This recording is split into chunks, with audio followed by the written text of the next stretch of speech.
Hello, Aries. This is Adrienne, Capricorntigress of Astrology, a look inside. And I'm coming to you with the horoscope reading for your sign for the month of October. So I wanted to get this in. It's about 3 o'clock in the morning, so bear with me. For some reason, it was imperative that I do you today. And I'm not sure if you guys know, I've said this before, but I've got a progressed Aries rising. So I'm pretty interested in finding out what I got to say too. So, okay, here's the thing. I looked down and I thought, oh, wait. So, we got that Neptune retrograding in the 12th house.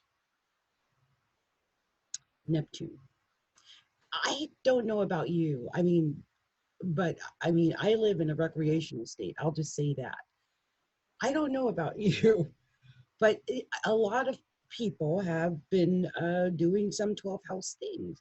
And 12th house things, it could be marijuana, it could be alcohol, it could be drugs, it could be pills, it could be sex. It could be anything that you're doing in secret or alone or just subconsciously without even realizing it. You've been doing it so long, or it's just part of your self medication or whatever it is. And so if you've been in that situation, just know that retrograding Neptune is you're probably either, if you had a problem, you could either be fixing it or you could be revisiting it. So that's not good. If you weren't doing it, now you're doing something you had not done for a while.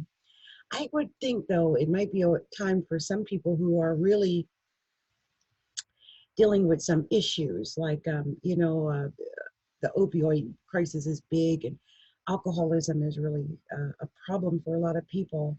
I could see people going, during this retrograde, going to treatment and getting healed for sure.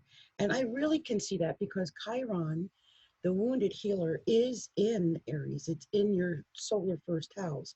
So it's indicating all types of healing that you guys can do. I mean, not just there, but any type of healing to your physical self. That is, mental, emotional, physical. You, because Chiron is healing you. And so just be aware of that. Like, this is your time to heal, like right now. On the 13th, there's going to be a full moon in Aries in your first house. So you guys are really going to feel that. And it could be a day where you're emotional, or it could just be a day where you feel like you're, you got extra drive, you got extra action, it's just putting a lot of fire and energy in toward the emotions for Aries. So it is in your first house, so it could be you. And I would just say, with Capricorn sitting up in your 10th house like that, just be cautious of, like, maybe getting too emotional, causing a trouble. It's causing a commotion. And, here's the funny thing. It's got Saturn and Pluto are up in your 10th house. Well, of course, Pluto is like, Hades, and Saturn is the taskmaster. And Saturn in a 10th house tends to make people a little bit cruel. So I want you guys to be, cautious of that, Aries. I don't know what's going on here. Sorry, you guys. But just be aware of, like, cruelty. Whether it's you being cruel to someone else, or if someone else is being cruel to you. I could see where maybe a boss might lord his power over you because, Saturn and Pluto there. Pluto goes direct on the 3rd.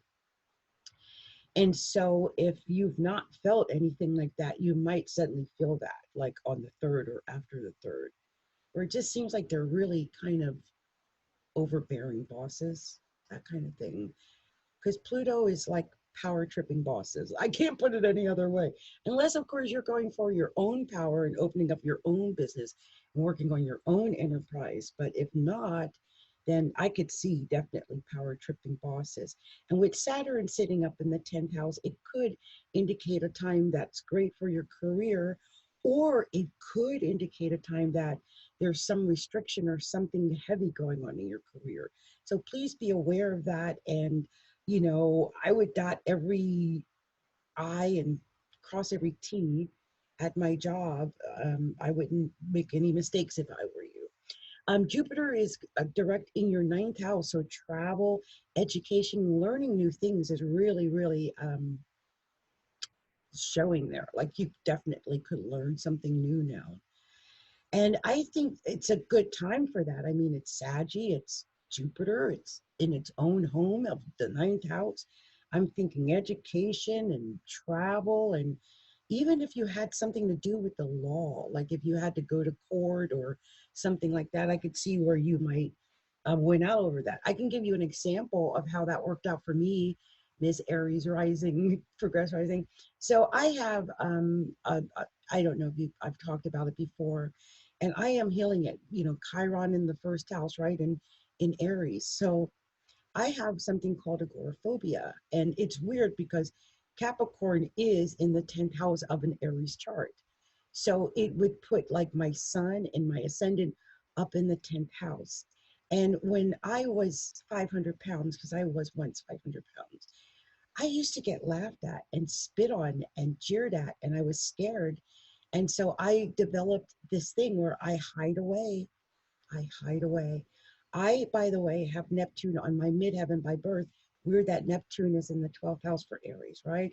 So anyway, this is an issue for me, and I had to go to jury duty, and I got a doctor's note and got myself excused because he's like, no, that's, I mean, if you can imagine jury duty, right, especially if you're selected, you're sitting for maybe how many hours with people you don't know in a place you know you don't really know, and you might be seen by many, many people. And it's not like a, I'm fine if I'm on stage, but when I have to interact like one-on-one like that, I get weird, especially if people get weird with me and then they think you'd be sequestered with those people. It freaked me out. I was already having like hyperventilation, and so I'm really happy that it worked out to my favor. I got the doctor's note and I got excused from having to do jury duty. And I'm telling you, Aries, if any of you guys have any situation that has to do with law or legal things, this would be the time to work that out with Jupiter in the 9th house. So, you know, really take advantage of that. The other thing is that on the 28th, which is a day from today, I guess that's in a way, that's why I really wanted to get this out to you guys in particular, because on the 28th, which is a day from today, there's going to be a new moon in Libra, and that's going to be in your 7th house, opposing Aries. And I really wanted you guys to know about that Libra new moon coming up, because that could really affect some of you guys. The Sun, Mercury, Venus, and Mars are all going to be in your 7th house. So it is possible that, well, I mean, it could be something going on between you and your partner. There could be something, I think with a new moon, hopefully, let's just hope that you guys are able to recommit to each other. I mean, with Venus and Mercury and the Sun, those are positive. Mars is a little sexy, and the new moon might put a little spin, a little spice back into that relationship. Let's hope that's the way it all pans out for you guys. Now, also, I wanted to mention that after, I think it's the 3rd, yeah, the 3rd, Mercury goes into Scorpio, and that is your 8th house. That is your partner's money and other people dealing with your money and finances and legal documents and things of that nature. And Venus goes into the 8th house on the 8th, and the Sun goes into the 8th house on the 23rd. So that Scorpio emphasis is really going to put a lot of just secrets. I just feel like there's going to be some secrets, and if you really do have to go and do something with law, well, this would be the time after the 23rd, I think, to gather the documents you need and things of that nature. So, Aries, this has been my take for your chart. I don't know if I mentioned it, but the North Node is still down in your 4,000. Of course, that deals with anything that has to do with your home and your family. Of course, make your home and family, put them first in all things, okay? And with that, I'm going to go ahead and end this for you, Aries. It has been my pleasure to do this reading for you. Please take a moment to like, share, and subscribe to our channel, and please take a moment to hit that bell so that you know when I'm uploading the new videos onto YouTube. And if you are interested in joining our group where I do live readings there, um, or I was doing them, let's see if I can work that out with Facebook. But where you would go to do that would be facebook.com/groups/astrology a look inside. And of course, you can always find our page at facebook.com/astrology a look inside. And all of our other social media information I will put down below. Okay, guys. Well, this has been Adrienne, Capricorntigress of Astrology a look inside, sending out much love, much light to all of you Aries. May this be a really good month for you, and may your relationships perk up, and may you find love. Blessings. Namaste.